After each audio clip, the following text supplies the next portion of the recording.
Thank you very much for inviting me. And like Phyllis, I'd like to express my horror and dismay at what happened in Melbourne over the weekend, and in general, the anti-Semitic events in Australia. As an Australian, like Phyllis, seeing it from over here is horrific, and anything that we can do apart from standing by you as you've stood by us up until now is we will do whatever we can. So we really are with you over these difficult times, and let's hope that the anti-Semitism that has reared its ugly head will somehow fade away as it should be in Australia as a multicultural country.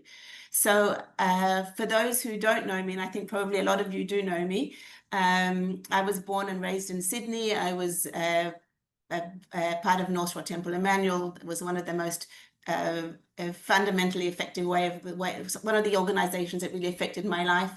I was very involved in Netzer. I was one of the first Netzer members who came to Maor from Sydney, came back and studied law in Australia, took most of the important positions in Netzer, from Sydney Mazkira to Federal Mazkira to Federal Merakzet, as many of us do who came back from Maor, came to Israel in 1992, and in fact, I came to Israel in 1989, and went to Kibbutz Lotan, which is one of the Reform kibbutzim in the Arava.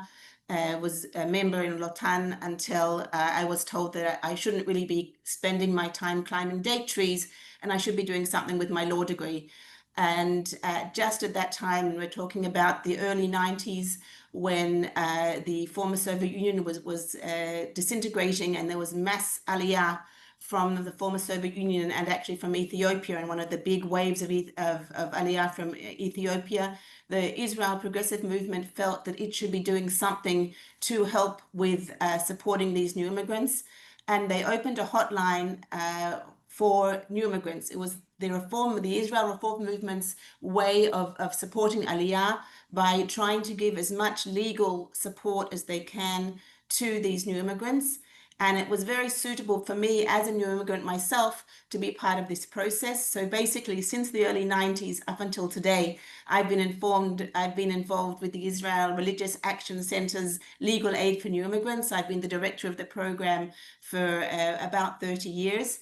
And during that time, we've probably helped more than 150,000 new immigrants or potential new immigrants finding their home in Israel. And one of the reasons why the Israeli movement felt that it's important for us to support Aliyah is to make sure not only that our values are heard, but also that these new immigrants realize that Israel should be a place where democratic, modern, pluralistic Jewish values are heard. Many of the battles that I've been involved in, from writing a letter to the Interior Ministry to appearing before Israel's Supreme Court, have involved the whole question of who is a Jew, how the law of return should be interpreted, again, to ensure that the ultra-Orthodox position of who is a Jew is not the one that determines who can make Aliyah and who can live in Israel.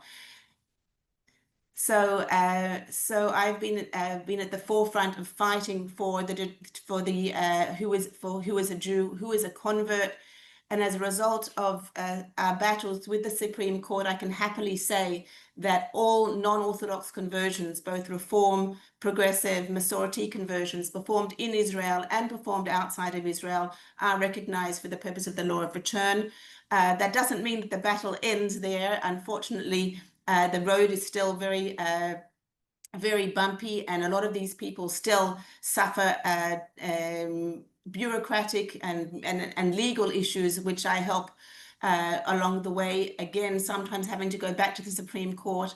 But just this week, 8 people became new immigrants who we've been representing, from the oldest convert that I helped today, or this week, we've been representing her for over 15 years. The youngest we've been representing over the last year. But this shows So you're saying that their conversion was disputed by Israel? Their right to make Aliyah was disputed. There were all sorts of arguments. They weren't involved enough. The conversion program wasn't serious enough. The rabbis weren't serious. Unfortunately, the Interior Ministry, which is run by the ultra-Orthodox Shas movement are not particularly good losers, I'd say, and actually they're sore losers, and they don't really like it when they lose battles, especially not to me as a representative of the Reform Conservative movement. But on the other hand, they also know that if they're going to battle me and behind me, the Reform movement, both in Israel and outside of Israel, they're going to have a pretty hard road to take, and they generally do lose. So I'm very happy to say that they are more afraid of me than I am of them, which is very nice.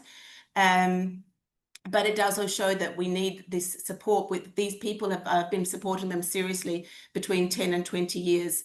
And so but it's not just converts. It's who is a Jew quite recently, and in fact this has been going on for the last 5 or 6 years. There have been threats to the law of return. The ultra-Orthodox, ultra-right-wing want to try and limit the law of return so that grandchildren of Jews won't be eligible to make Aliyah. We're fighting this. Both Gilad is doing it in the Knesset, and we're doing it on legal grounds.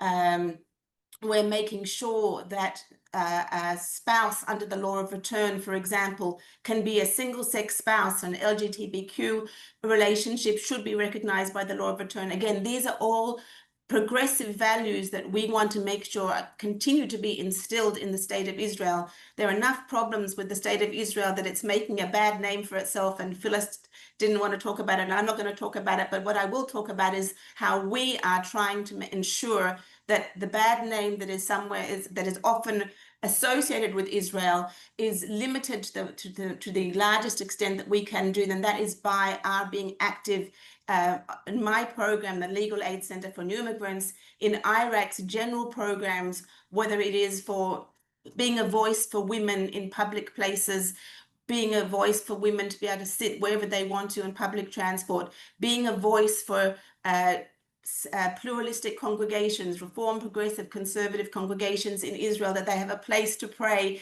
that their rabbis will get funding, that we will support people choosing to marry with a non-Orthodox rabbi because the women don't want to be a silent partner in the marriage process, but be an active partner. These are things that I guess you take for granted, but they're not things that we take for granted here in Israel. They're things that we have to fight for by doing prenup agreements to make sure that these couples have all the legal support that they need, to make sure that that the hostages aren't forgotten. And every Saturday night, the Reform movement does a Havdalah at Hostage Square to provide support, religious Jewish support for the hostages.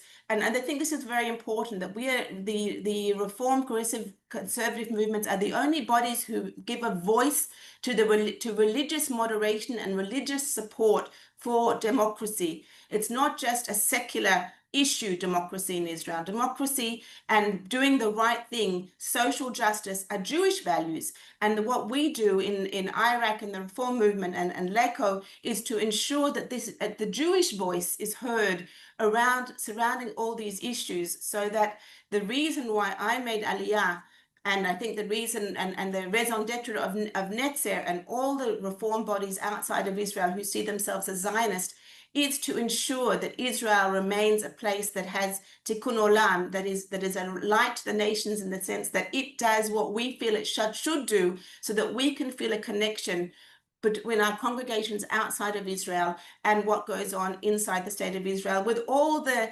noise going around in terms of the things that Israel are doing that are harder for us to relate to.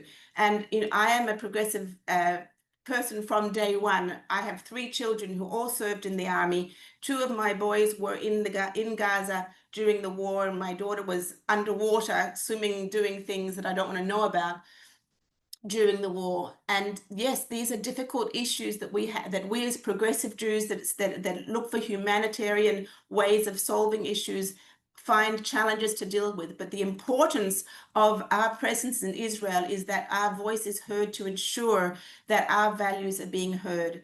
And it is my privilege that I can work for the Reform movement. I'm a member of a Masorti congregation, so I feel that I have a foot in both camps to say that we are doing work that is worth your support. We are the way that your voice can be heard, and your voice and your vote in these elections are absolutely imperative to our continued work here in Israel.